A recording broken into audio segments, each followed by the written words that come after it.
Ultimately, what's the picture of success? What are we really looking for? In my experience, it boils down to a handful of things, really. And it's not too complicated. We want to feel valued. We want to feel understood. We want to feel that our experience is valid and that our emotions and the way we are really is validated. The way that we feel is validated. It's understood. And that it matters what we've experienced and how we feel. That matters. If we're in any argument or any situation where we feel minimized, that what we think isn't important, that we're not important, that what we have to say doesn't matter, and many of us feel that way, and we can be shut down or just ignored. We can find it difficult to find our voice and place boundaries, be taken seriously in relationships. And we've spoken a little bit about these things in more depth on other podcasts. But that's what it really boils down to, that when we feel minimized, when we feel the opposite to all these things, that we're not valued, we're not appreciated and not understood, that's when other things will show up, such as anxiety, depression, feeling irritable, feeling not sleeping well, feeling that we're not good enough, blaming ourselves, being hard on ourselves.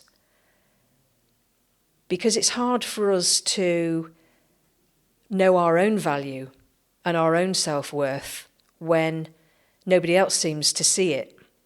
We will start to doubt ourselves. That's inevitable unless we start to question it.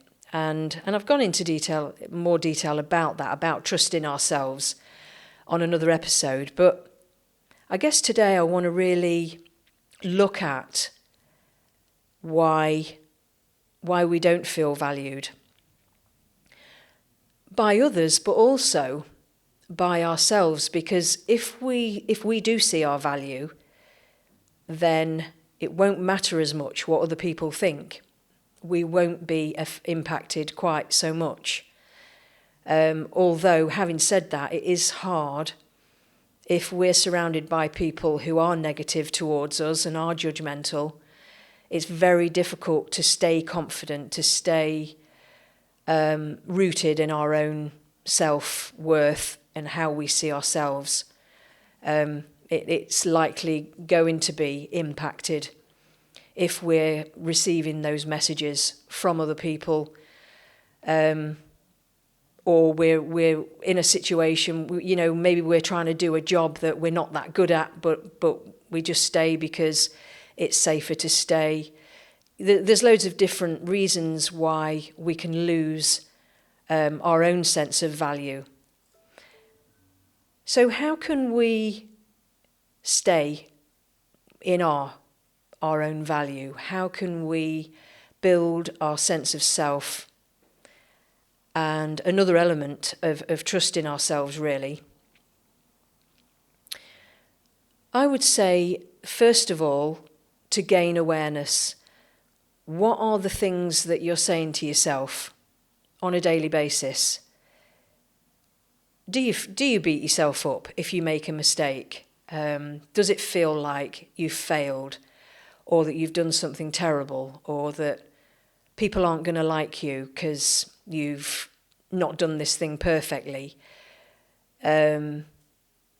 What kind of things are you saying to yourself?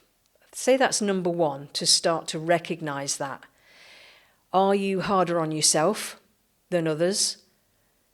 If somebody else had, lived your experience and done whatever mistake it is, what would you be saying to them?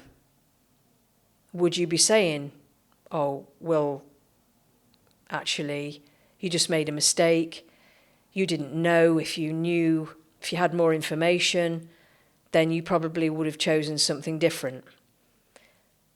So I guess to start to gain that awareness on a daily basis of, are you treating yourself different to others? Are you expecting more of yourself than others? And definitely, how are you talking to yourself? Massively important. If you think about footballers, they understand that, and every scientific and psychological study backs this up, that if a team member makes a mistake, they will all rally round and they'll all be, saying, come on, it's okay, move on. And, they work with psychologists all the time as well, sports psychologists, that teach them to move on and not dwell on mistakes. And the support from the team will certainly be a factor in that. So they understand that not beating themselves up is massively important in order to perform well and to succeed. We can be our own worst enemy on this, because if you can imagine, if somebody has got somebody on their shoulder every waking hour saying things like, you should have done this, you shouldn't have done that, why didn't you know that? Just beating yourself up and being really hard on yourself, criticising yourself. If you can imagine that happening to somebody, they're listening to that every waking hour, you can imagine what's going to happen to their confidence. It's going to go through, it's going to plummet. There's no way that they're going to be able to perform on a confident level. They're going to lose all their confidence. They're just going to feel useless, not good enough, and all those limiting beliefs that keep us from living without limits. And footballers understand that. If we are that voice to ourselves, then that's literally what we're doing. We are telling ourselves every waking hour on a daily basis that we're not doing a good job. So it stands to reason that that's absolutely what we'll believe. So first step is to recognise to what degree are you blaming yourself and beating yourself up, saying negative. What are you, in some cases we're in an abusive relationship with ourselves. If somebody else was to talk to us that way, it would be more obvious that we would think, gosh, that's really harsh. And we would probably never speak to another person in the same way that we speak to ourselves. So that's worth really questioning that, becoming aware of that, because that's definitely going to impact the choices that you make for yourself. It's going to keep you stuck in not expecting very much for yourself. So I'd say that's the first step. And question, what would you be saying to a friend in this scenario? Because we often have more compassion for other people than we do ourselves. And so, why is that okay? Why is it okay to speak to ourselves in that way? Are we that terrible? Are we such a terrible person? I mean, who deserves that? When is that okay to speak to somebody in that way? And why do you deserve it if nobody else does?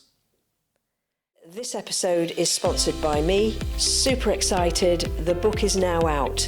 You can find the link in the show notes. This book, I am so chuffed with it. It's born out of experience over the years, sitting in front of women, getting to know what they really struggle with, what they really want from life. So, this book is for women in their 40s, 50s, 60s, even 30s. Women are asking questions, they're wanting more from their life. So if you feel stuck in the same cycles, reacting in ways you don't fully understand, or struggling to move forward in the life you were meant to live, this book will help you break free. In the Living Without Limits, The Art of Becoming Fully Powerfully You, I talk about looking at limiting beliefs, looking at relationship patterns, looking at just the way we think and feel about ourselves and what holds us back. What are our hopes and fears? We really go into it. And this is going to be a trilogy of books. So this is just the first volume. We want to break free from fear, self-doubt, emotional patterns that keep us stuck, build genuine self-worth, confidence and self-acceptance. We want to be able to communicate clearly, assertively and without guilt, set strong, healthy boundaries that protect our energy and well-being, explore how your past has shaped your present. We really get into it. This is about gaining a lot of self-awareness and getting real with yourself and really finding out what it is that you want from life. I know you're going to love this book. It goes into the therapy process, really. It's obviously not a substitute for clinical therapy, but it does touch on lots of things that have turned up in the therapy room. So this is an insight into what goes on in a therapy room, really. What are the types of things that you might work through? So, super excited. Grab your copy from the link below. So that's the first step. Really question that. Start to notice. Maybe start to journal. If these thoughts are so automatic that you probably don't even notice that you're doing it. So it might be helpful to start making a journal at the end of each day. How were you talking to yourself? What sort of things were you saying? And then maybe ask, well, where's the evidence? What did I do that was so useless? Did I do the best I could with the information and the resources that I had? What were my intentions? Gather the evidence of, am I so useless? Am I this stupid person who isn't as good as the next person? Start to really question that, because if you're saying that to yourself, I'm not asking you to believe anything that isn't true, but I am asking you to question it and bring it into awareness of what's actually going on and what's keeping you stuck. You may have heard the term self-compassion, and that's what we're talking about here. Because like I say, we are often we show more compassion for others than we do ourselves. And the negative impact that has is quite incredible, really, because it's drip fed. It's every day. So, at the end of each day, that's the first step. I would say the second step is to ask what you would have said to somebody else in the same scenario, a friend or even a stranger. You'll probably speak better to a stranger than you would yourself.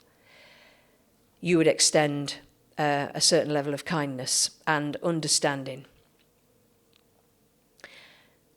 I would say the next thing to look at would be, what did I like about how I handled something today? Did I try and help that work colleague? Did I help that person in the supermarket that was struggling with something? Did I turn up for work and try my best? Did I do what I knew to do within the resources and the information and knowledge that I had? It might be that you didn't get everything done that you wanted to get done today because certain things were outside of your control. So, again, what would you say to somebody else? Likely, you would say, well, you did the best you could with the resources and information that you had. Versus saying things or feeling that you failed, that you're not doing a good job. And I touched on this in another episode as well, where we will often feel that we're not doing a good job because we're spread so thin. We're trying to be everything to everyone, trying to perform at a crazy high level with work, with family.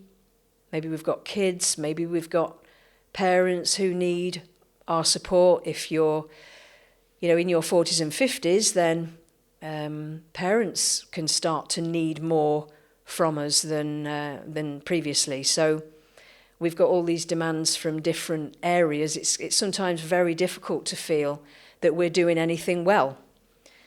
And so that's when those voices of criticism and, you're not doing anything well, can escalate. So important, again, to really look at the facts of I'm doing the best I can. And that can be hard to do, actually, because, especially with kids, I think that parents, they never feel that they're doing a good job. I don't think there's a parent alive that thinks, oh yeah, I'm doing a perfect job here. There's so many parents that feel that they are failing and that they're not meeting all the needs of their child. That's such a common feeling, isn't it? A lot amongst parents, they always feel that whatever they've done, it's not quite good enough. So, and it matters. This stuff matters. We want to be good parents. We want to be good daughters and sons to our parents who have maybe made sacrifices for us, or we want to be there for them and support them in the needs that they might be developing as they get older. So this stuff really matters. It's not easy to try and be more compassionate towards yourself, because you desperately want to do a good job of all of this stuff. And at work, we obviously want to keep our performance levels up there as well at work, because we don't want to fear, losing our job ultimately. So, those worries are coming from all directions. And so I guess that's why then we can be quite hard on ourselves as well. Those worries start to escalate. We start to say we're not doing anything well. And so it goes on, really. So self-compassion is a huge factor in how we feel, the decisions we make, what we expect for ourselves, how we treat ourselves and speak to ourselves. It's going to be a determining factor as to whether we feel confident, whether it's exhausting as well, this stuff, because then we start to overthink. When we start to doubt ourselves, it's another version of feeding into those anxious thoughts. How we speak to ourselves is going to be another factor in that. I know that we went into anxiety and anxious thoughts on another episode, and this is just another element of that can get out of control, really. This stuff is debilitating. And so the importance of being compassionate towards ourselves is huge. So tell me what you're struggling with. Put it in the comments. You know, if I'm speaking to you and you really have a hard time to quieten that voice, that critical voice that seems to be there, and you feel, you really believe that yeah, but I am failing. You know, I'm not fully present with anything because my mind's just going 100 miles an hour all the time. You know, put whatever it is in the comments, and I'll endeavour to answer any questions, or I'll pose the questions to my future guests. And we want to hear from you. You know, we want to understand what's going on with you and your version of this. It's so common. It's really common. Lack of boundaries can play a part here as well, which again we've talked about on another episode. But that can be a huge factor here, where if we struggle to say no, then that workload is just going to pile up from family, from work, from friends. And we're just going to feel more and more stretched, and that we're not doing anything well. And so it goes round in a vicious circle, that negative self-talk. So if I'm talking to you, then do leave those comments. Subscribe to the podcast. You know, you don't want to miss any of these episodes, because we're really going to be touching on this subject in more detail. It really runs through a lot of what we talk about, because it's hugely important. If not, arguably, it's definitely one of the main factors in debilitating us. It keeps us from living without limits, which is what we're working on here. So tell your stories. We want to hear from you. And in the meantime, be kind to yourselves and be kind to each other. And I'll see you on the next episode.